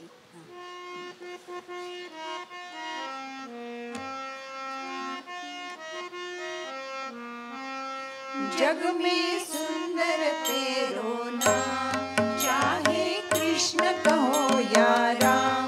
जग में सुंदर तेरो नाम, चाहे कृष्ण कहो या राम.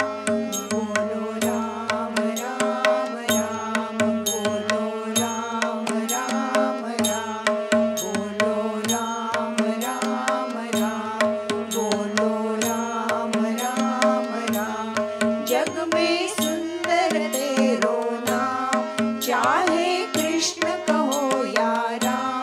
जग में सुंदर तेरो नाम, चाहे कृष्ण कहो या राम. बोलो राम राम राम, बोलो राम राम राम, बोलो राम राम राम, बोलो राम राम राम. या ठिकाणी त्यांनी सांगितलं आहे पुन्हा की प्रयत्न करायचा आहे. पण प्रयत्न कसा करायचा आहे? योग वसिष्ठकार म्हणजे वसिष्ठ महामुनी म्हणतात की प्रयत्नाचे पण 2 प्रकार आहेत. उच्छ्रास्त्रम शास्त्रितम चेती विविधम प्रवृषम स्मृतम. म्हणजे तत्रोच्छास्त्र मनर्थाय परमार्थाय शास्त्रितम. म्हणजे उच्छ्रास्त्र जे आहे, उच्छ्रास्त्र म्हणजे विपरीत मार्ग. 2 मार्गांनी मनुष्य गोष्टी मिळवू शकतो. आपण राजकारणामध्ये प्रतिदिन पाहतो आहोत की कुठल्या तरी अयोग्य मार्गाने आपल्याला जे पाहिजे ते मिळवून आणायचे. काय ठीक आहे, आपल्याला हे पाहिजे, कोण ऐकत नाही, चला त्याला ढगात पाठवून द्या, बस. दुसरा काही मार्गच नाही. ह्या अशाच मार्गाने करत राहायचं. कुठलेही व्यवहार आपल्याला जर काही प्राप्त करून घ्यायचं आहे तर जे अनुकूल योग्य शास्त्रानुकूल मार्ग नाहीत अशा मार्गानेही लोक प्रयत्न करून ते मिळवू शकतात. आणि शास्त्राच्या मार्गानेही प्रयत्न करून म्हणजे पौरुष म्हणजे पराक्रम किंवा प्रयत्न 2 प्रकारचा असतो. एक अयोग्य प्रयत्न असतो, एक योग्य प्रयत्न असतो. अयोग्य प्रयत्नाला सुद्धा यश मिळतं, योग्य प्रयत्नाला तर मिळतंच, पण अयोग्य प्रयत्नाचं यश हे टिकत नाही. ते टिकूच शकत नाही असं शास्त्र सांगतं. आणि ते म्हणतात की कुठल्याही प्रकारे अशा प्रकारे जे केलेलं कार्य आहे ते कार्य त्यांनी उच्छ्रास्त्रम जेव्हा म्हटलेलं आहे तेव्हा उत्शास्त्रम असं त्याचं फोड झाली. तर ते जे शास्त्र आहे ते उच्छृंखल आहे. काहीही आपल्याला मिळवायचं, जसं म्हणतात ना, बाय हुक ऑर क्रूक मिळालंच पाहिजे. काय वाटेल ते करा, येणं केनं प्रकारेण. मार्ग कोणताही अवलंबा. आणि ही जी प्राप्त करून घेण्याची पद्धती आहे ती पद्धती फार काळ टिकत नाही. आणि ती जितकी उत्कटतेने वाईट असते ना, तितकं उत्कटतेने त्याचं फल त्याला त्याच्या आयुष्यातच भोगावं लागतं. ज्याच्या फलाने माणूस अधिकार मिळवतो, संपत्ती मिळवतो, साधन मिळवतो, वैभव मिळवतो, त्याच्या डोळ्यासमोर त्याची ह्या सगळ्यामधून चितू होते. हे सगळंच्या सगळं त्याच्या डोळ्यासमोर नष्ट होतं. ते सगळं त्याला भोगावं लागतं. हा मार्ग काही योग्य नाही. मार्ग जर योग्य असेल तर शास्त्र जे सांगतं त्या मार्गाने सन्मार्गाने जाऊन प्रयत्न करून मनुष्य जे मिळवतो, वसिष्ठ महामुनी म्हणतात तेच सुख समाधान देणार आहे. आपल्याला वाटतं की हे फार स्लो प्रोसेस आहे हो, हे कधी हळूहळू व्हायचं, ते आम्हाला कधी मिळायचं. परंतु ते जे मिळेल ते शाश्वत मिळेल. आपण आपल्या मुलाबाळांकरता, आपल्या कुटुंबाकरता कष्ट करतो, चांगल्या मार्गाने पैसा मिळवून आणतो, तो त्यांच्याकरता फार काटकसरीने योजनापूर्वक खर्च करतो. आपण आपल्या डोळ्यासमोर त्या मुलांचं कल्याण पाहत राहतो. पण जो मनुष्य, आपल्याच समोर माणसं असतात, जो मनुष्य अनेक विपरीत मार्गातून पैसा मिळवतो, त्याच्या घरामध्ये किंवा अनेक विपरीत कृत्य आपल्या आयुष्यामध्ये करतो, अयोग्य कृत्य करतो, कुठलीही गोष्ट मिळवण्याकरता कोणतीही फसवाफसवी करतो, कोणत्याही स्तरावर जातो, कोणत्याही प्रकाराने व्यवहार करतो. तो जो व्यवहार आहे तो व्यवहार त्याला कधीच उपयोगाला येत नाही. आपण बोलायचं कारण नाही, शास्त्र सांगतं की तो त्याला फार कठीण परिस्थितीमध्ये टाकतो आणि त्याच्या जीवनामध्ये त्याला मिळत तर काही नाही, पण त्याचं आयुष्य उखडून टाकतो, त्याचं आयुष्य संपवून टाकतो. त्या ठिकाणी वसिष्ठ महामुनी म्हणतात, माणसांनी काहीही झालं तरीसुद्धा सन्मार्ग कधी सोडू नये, कधीही सोडू नये. कारण काय आहे, ज्या माणसाला असा उन्मार्गगामी मनुष्य आहे ना, तो मनुष्य जे काही करतो त्याला तात्कालिक सगळं बरं वाटतं, त्याला ते सगळं सुख अनुभवायलाही बरं वाटतं, पण नंतर जे विपरीत भोगावं लागतं ते त्यांनी केलं त्याच्या कितीतरी पट अधिक भोगावं लागतं. एक दुसरं असं आहे की जो योग्य मार्गाने जातो त्याला असं वाटतं बा देवाने आपले लाज राखावी. मी नेहमी आमच्या लहानपणी आमच्या वडिलांचं वाक्य ऐकत असे झोपताना. ते म्हणायचे, लज्जा राख प्रभू. मी म्हटलं हे काय? म्हटलं लाज राख म्हणजे काय? देवाला लाज राख कशा करता म्हणता? ते म्हणाले, असं आहे, ह्याकडेचं त्याकडेला आयुष्य कुठल्याही त्रासाशिवाय गेलं तर त्याच्यासारखं म्हणाले आयुष्यामध्ये समाधान नाही, त्यांनीच आपली लाज राखावी. आता मागणं फार लहानसं आहे या असं आपल्याला वाटतं, माहीत नाही त्याच्यामध्ये सुद्धा किती अर्थ आहे. पण लाज राख प्रभो म्हणणं आणि आयुष्यात भगवंत ज्याच्याकरता लाज राख म्हणतो आहोत, जो प्रपंच पार पाडण्याकरता लाज राख म्हणतो आहोत, त्याच्या कितीतरी पट देतो. कल्पना नाही इतकं देतो, मागितलं नाही इतकं देतो. आपल्याला हे असं कधी मिळेल असं वाटणार नाही इतकं देतो. त्याचं कारण आहे की ते तिथला हिशोब जो आहे तो फळाच्या बाबतीत बहुनी हा हिशोब आहे की एक केलं तर त्याचा दृष्टांत देतानाच दिला जातो की एक बी पेरलं जातं, धान्य उगवतं, त्याला कणीस लागतं. एकच दाणा पेरला आहे पण कणसामध्ये 1000 दाणे आहेत. याला अनंत हस्ते कमलावराने देता किती घेशील दो कराने. मोदींचंच उदाहरण घ्या. आईवडिलांनी ज्या सच्चिलतेने आपलं आयुष्य काढलं आणि ज्या तऱ्हेने मोदींनी आपला जो उमेदवारीचा काळ आहे तो प्रामाणिकपणाने ते जगले, कशाचं फळ आहे? अर्थात याच्यामध्ये सुद्धा मनुष्याचं पुण्य आहेच. त्यांनी पूर्वजन्मामध्ये केलेले जे प्रयत्न आहेत ते आत्ता दैव म्हणून आलेले आहेत ना. आता आम्ही त्याला दैव शब्द वापरतो, ते त्याला पूर्वप्रयत्न हाच शब्द वापरतो. ते म्हणाले पूर्वीच्या केलेल्या प्रयत्नांचं फळ आत्ता मिळतं आहे. आत्ता आम्ही जे प्रयत्न करतो आहोत या प्रयत्नांचं फळ आम्हाला पुढच्या जन्मात मिळायचं. या जन्मात जर आम्ही विपरीत वागलो, या आम्ही असं आहे, परिस्थिती अनुकूल असली की डोळ्यावरती माणसाच्या धुंदी असते, त्याला काही दिसत नाही. पैशाची धुंदी असते, विद्येची धुंदी असते, माणसाच्या अधिकाराची धुंदी असते, अनुकूलतेची धुंदी असते. नाही नाही, आम्हाला काही नाही, आमचं सगळं व्यवस्थित आहे, आमचं काही कमी नाही आहे. या म्हणायला तर चांगलंच आहे, समाधानाची बाजू म्हणून चांगलं आहे, परंतु त्याच्यामध्ये असणारा जो अहंकाराचा डंख आहे तो दुसऱ्याला नाही भोगायला लागत. तुम्ही गर्वाने बोललात ते त्याला नाही लागत, तो दोष आपल्याचकडे आहे. ते पुन्हा बुमरँगसारखं आपल्यावरच येऊन उलटतं. आणि त्यांनी असं म्हटलं आहे त्याच्यामध्ये की मनुष्यानी जे मिळवायचं आहे, जे करायचं आहे, ते प्रत्येक गोष्ट करत असताना त्याच्या लक्षात आलं पाहिजे की आपण जर चांगलंच करत गेलो तर आपण मागू त्याच्यापेक्षा आयुष्य फार वेगळं घडतं. आपण आणि एक आहे की भले आम्ही काही मागितलं पण नाही, आम्ही साधं जीवन जगतो आणि जीवन जगत असताना काही विपरीत आहे, प्रतिकूल आहे, मनुष्याच्या जीवनामध्ये घडलं. अरे आम्ही दोघं सारख्याच नोकरीमध्ये होतो, आम्हा दोघांना सगळं सारखंच होतं, पण तो पुढे निघून गेला, मला काही ती संधी मिळाली नाही. म्हणजे बघा नशीब कसं असतं. काही आपल्याला गोष्टी सगळं सारखं असून सुद्धा एकाला एक आणि एकाला एक होतं.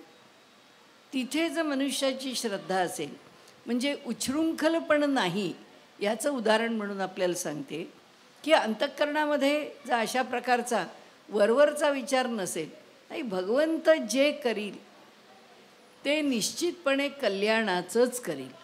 आत्ता जर आमच्या प्रतिकूल आहे तर ते आमच्या कल्याणाचंच आहे. त्यांनी जे केलं आहे ते आमच्या हिताचंच आहे. आणि ही जर भूमिका अंतःकरणामध्ये असेल तर जे प्रतिकूल आहे ते सुद्धा प्रतिकूल राहत नाही. कारण ईश्वरावरची श्रद्धा, कारण शेवटी कर्माचं फळ देणार आहे कोण? ईश्वर देणार. आणि वसिष्ठांचा जो आग्रह आहे तो कशा करता आहे की हे मी मिळवलं, ते मी मिळवलं, माझ्या प्रारब्धाने मिळवलं, माझ्या प्रयत्नाने मिळवलं. कशाला म्हणतोस म्हणाले हे सगळं? हे म्हणायची काही गरज नाही आहे. दैवही फल देताना प्रतिकूल होऊ शकतं. दैवामध्ये काही मिळायचं आहे ते मिळत असताना सुद्धा बाकीच्या या जन्मातल्या प्रतिकूल प्रयत्नांनी, म्हणजे प्रतिकूल व्यवहारांनी मिळणारं जे फळ आहे ते फळ डागाळलं जातं. इथे म्हणतात वसिष्ठ की या जन्मात सुद्धा आज केलेलं कर्म आहे ते उद्याचं दैव आहे. आजचा जो प्रयत्न आहे तो उद्या त्याचं फळ देणार आहे ताबडतोब. काही कर्म अशी आहेत ती ताबडतोब फळ देणारी आहेत. आज करू तर त्याचं फळ उद्या अनुभवायला मिळेल. आणि त्यामुळे वसिष्ठांनी असं म्हटलं आहे की मनुष्याने ह्या जन्मामध्ये कर्म करताना त्याचा जो प्रयत्न आहे तो नेहमीच हिताचा करत राहावं, तो नेहमीच योग्य करत राहावं, अंतःकरणापासून करत राहावं. आपण समर्थांचं म्हटलं तसं जीवे वित्ते प्राणे चित्ते. भगवंताची उपासना करताना तर अशी करावीच, पण आपलं कर्मसुद्धा करताना जितकं चांगल्यात चांगलं करता येईल तितकं करत राहावं. त्याचा लाभ काय? तर इथे योग वासिष्ठामध्ये वसिष्ठ महामुनी म्हणतात की त्याचा लाभ असा आहे की या जन्मामध्ये इतक्या उत्कटतेने आम्ही कर्म करत राहिलो तर आमचं जे पूर्वकर्म आहे ते पूर्वकर्मसुद्धा धुतलं जातं. की त्या पूर्वकर्माचे जे दोष आहेत ते दोष निघून जातात. कारण ह्या उत्कट कर्म आहे, हे उत्कट पुण्य आहे. हे उत्कट पुण्य आम्हाला आमच्या पापाला निवृत्त करून, म्हणजे जसं आपण शास्त्र म्हणून विचारात घेऊ की एखाद्या माणसाला सर्पदंश होऊन त्याला त्रास व्हायचा, शास्त्रातच दिलेलं उदाहरण आहे की सर्पदंश होऊन त्याला त्रास व्हायचा आहे, म्हणजे सर्पदंशाचे भोग भोगावे लागणार आहेत, क्वचित मृत्यूपर्यंत भोग भोगावं लागेल. म्हणाले की आम्ही जर प्रयत्नपूर्वक चांगलं जीवन जगत राहिलो तर जे मागे केलेला प्रयत्न आहे किंवा जो मागे असलेलं जे दैव म्हणून आपण म्हणतो त्याचा जो भोग आहे तो जर आमचा चुकणार नाही तर तो कसा भोगायला लावेल परमात्मा? आपल्या स्वप्नामध्ये आम्हाला सर्पदंश झाला आहे आणि त्याच्या वेदना आम्ही भोगल्या आहेत, एवढ्यावर त्या कर्माला संपवून टाकेल. एवढ्यावरतीच ते कर्माचा दोष आहे तो घालवून टाकेल. या आपल्या जीवना म्हणून कधीही काय काय बाबा कठीण आहे, कुठं पडलं काय लागलं, कधीही मनात असं आणायचं नाही कुठून आता हे आपलं काही प्रारब्ध नाही. कशाला काय माहिती, आपल्याला पडून जायबंदी होऊन अंथरुणावर जखडायचं असेल, काय माहिती आपला दोष किती मोठा होता. भगवंतांनी चटपट्या आपल्या पडण्यावरती सोडवून टाकलं आपल्याला. आम्हाला झालेली शिक्षा ही कशाची आहे, किती आहे आणि भगवंतांनी किती भोगायला लावली आहे आम्हाला माहीत नाही. आणि त्यामुळे या जन्मामध्ये मनुष्यानी, वसिष्ठ महामुनी म्हणतात, अगदी मनापासून प्रयत्न करत राहावेत. आणि त्यामुळे म्हणाले त्या प्रयत्नामुळे आमच्या या शुभकर्मांच्यामुळे आमचे पूर्वदोष नाहीसे होत, आमच्या पूर्वकर्मांचे दोष नाही. म्हणून तर ज्योतिषशास्त्र आहे की पूर्वकर्म काय स्वरूपाचं आहे, ते आम्हाला कोणत्या प्रकारचा त्रास देतं, त्या त्रासातून मुक्त होण्याकरता माझं लौकिक कर्म जसं मला लाभदायी आहे तसं ग्रहादींचे दोष आहेत त्यांच्याकरता केलेलं कर्मही मला लाभदायी आहे. ते योग्य प्रकाराने समजून घेतलं आणि ते दोष दूर करून घेतले तर मनुष्याला त्याचे लाभ मिळाल्याशिवाय. मी आपल्याला एक साधीशी गोष्ट सांगते की कशामुळे, शास्त्रामुळे, गुरुकृपेमुळे किंवा आपल्या सत्कर्मामुळे किंवा सत्संगतीमुळे आपल्याला हे दोष दूर करता येतात. मी फक्त त्यांचं नाव सांगत नाही, पण पुण्यातले चांगले प्रसिद्ध आणि असे त्यांच्याकडे नेहमी एक ज्योतिषी उतरत असत. तर त्यांच्याकडे खूप गर्दी असे. त्यांच्या ठिकाणी त्या ज्योतिषांना विचारायला खूप लोक येत असत. मी नाव वगैरे जास्त सांगितलं तर आपल्याला कळेल आणि नको असं म्हणून सांगत. तर ते येत असत. तर त्यांनी सांगितलं की माझ्याकडे मी आता इतके 6 महिने तुमच्या इथे येऊन उतरतो आहे, इतके लोक, इतकी गर्दी, पण म्हणाले तुम्ही आमच्याकडे कधी विचारायला आला नाहीत की आम्हाला सांगा आमचं भविष्य किंवा आमची पत्रिका बघा. तर ते म्हणाले काही आवश्यकता वाटली नाही. का म्हणाले, आमच्यावरती आमच्या सद्गुरूंची कृपा आहे आणि असं वाटतं की त्यांच्या कृपेने जे घडेल ते घडेल. त्याप्रमाणे ते म्हणाले ठीक आहे, पण तरी माझी उत्सुकता म्हणून. तर म्हणाले मी देतो आणून, मला असं काही नाही की तुम्हाला पत्रिका दाखवायची नाही. म्हणून त्या आपली पत्नींची आणि स्वतःची अशी दोघांची पत्रिका घेऊन त्यांच्याकडे त्यांनी दिली आणि त्या ज्योतिषी महाराजांनी त्यांना संध्याकाळी बोलावून घेतलं. ते म्हणाले की ही पत्रिका तुमची आहे, ही पत्रिका तुमच्या पत्नींची कुणाची आणून दिलीत तुम्ही, तुमची विद्यमान पत्नी का पूर्व पत्नी. ते म्हणाले मला बायको एकच आहे, त्यामुळे माझी पूर्वी ही दुसरं विवाह वगैरे नाही आहे माझा. ते म्हणाले ह्या कुठे आहेत, इथेच आहेत. ते म्हणाले ह्या जिवंत आहेत. म्हणजे काय म्हणाले, मी तिला घेऊन येऊ शकतो. त्यांनी सांगितलं ही पत्रिका केव्हाच संपलेली आहे, ही पत्रिका शिल्लक, म्हणजे हे आयुष्य राहिलेलंच नाही आहे ह्या पत्रिकेच्या दृष्टीने. ते म्हणाले पण शी इज व्हेरी मच देअर, आहेच इथे, तुम्ही पहा, तिला इथे घेऊन येतो.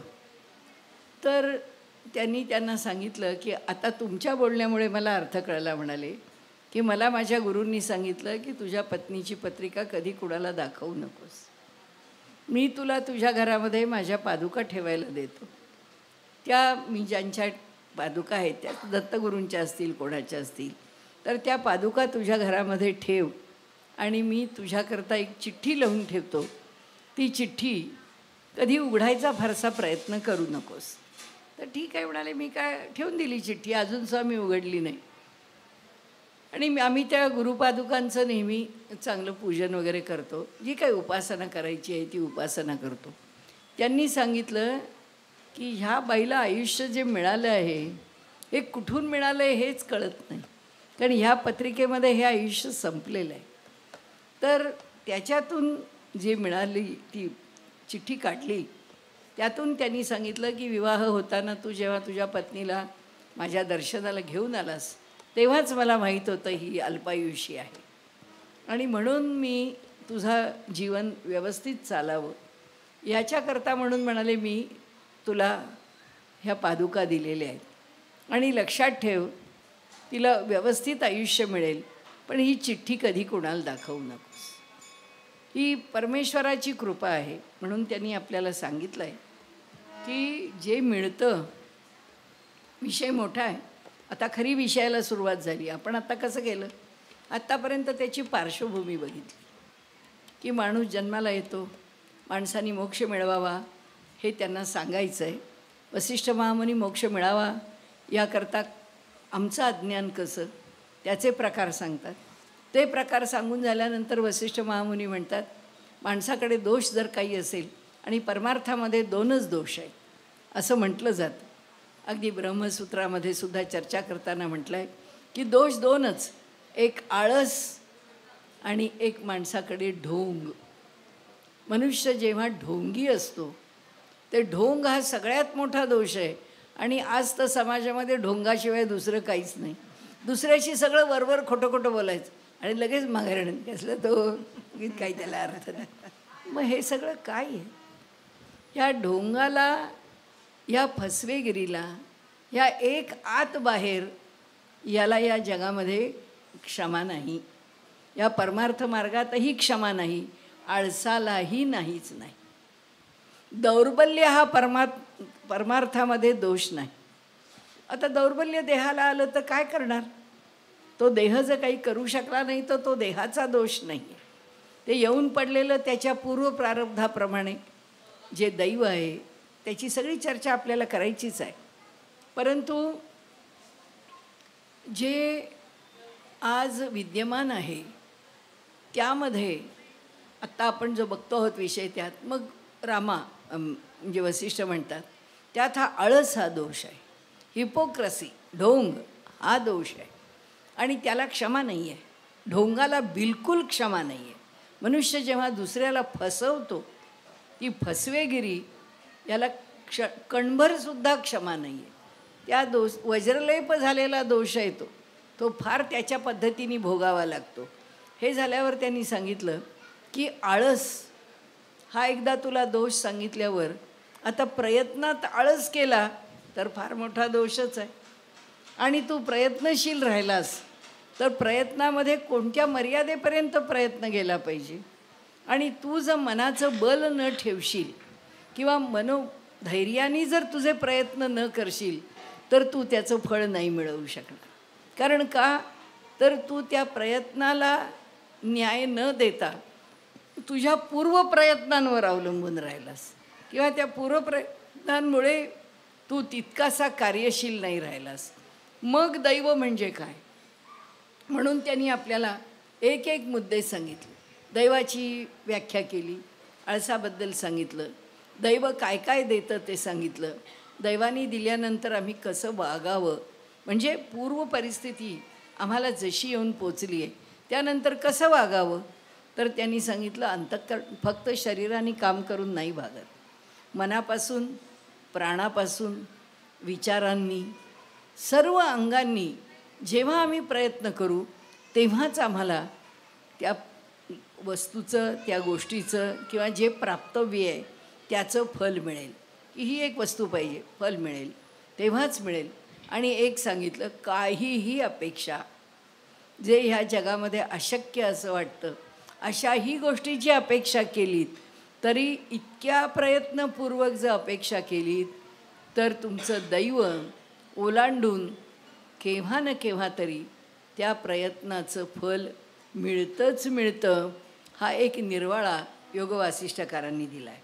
आता त्याच्या पुढे त्याची जी काही सूत्र आहेत किंवा त्याच्या पुढे त्याचे जे काही भाग आहेत की किती प्रकारांनी दैव किंवा पूर्व प्रयत्न किंवा आपलं पूर्व प्रारब्ध बलवान असतं, तोही विषय आपल्यासमोर वेगवेगळ्या अंगाने येतो.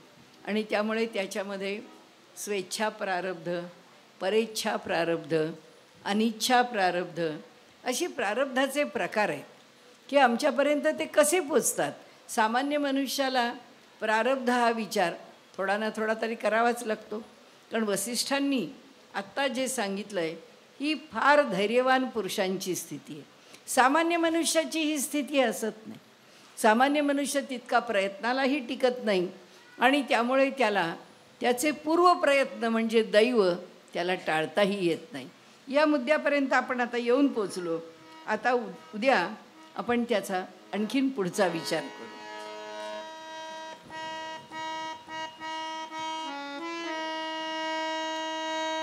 हे राम नाम नौका भवसागरी तराया, हे राम नाम नौका भवसागरी तराया, मदमोह लोभ सुसरी किती डंखती विषारी, ते दुःख शांतवाया मात्रिक राम राया, ही राम नाम नौका भवसागरी तराया, राम नाम नौका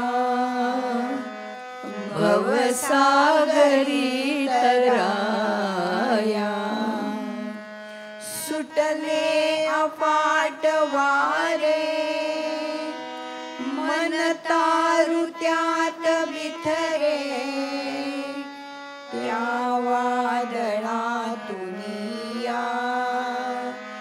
नील राम राया ही राम नाम नौका भवसागरी तराया ही राम नाम नौका भवसागरी तराया ब्रह्मभोवर्यात अडली नौका परी न बुडली धरुनी सुकाणू हाती बसले राम राया ही राम नाम नौका भवसागरी तराया ही राम नाम नौका भवसागरी तराया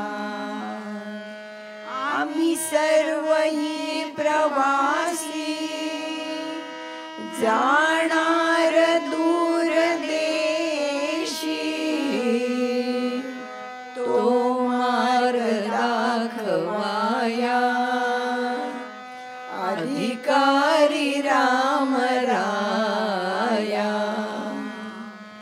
ही राम नाम नौका भवसागरी तराया ही राम नाम नौका भवसागरी तराया प्रभु ही तुझीच मूर्ती हृदयी सदा वसू दे मम मानसी पूजेची वृत्ती सदा सुदे जगतात सौख्य नाही आलो तुझ्याच पाया ही राम नाम नौका भवसागरी तराया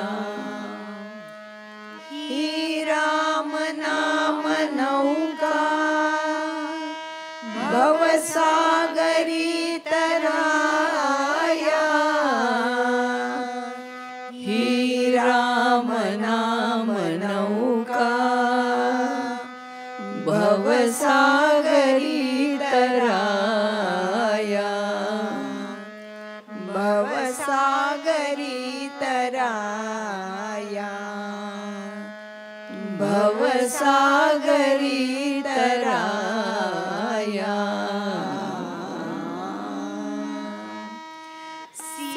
सीताकांत स्मरण जय जय राम पवन सूत स्मरण जय जय राम जय जय रघुवीर समर्थ नमः पार्वती पते हर हर महादेव भारत माता की जय।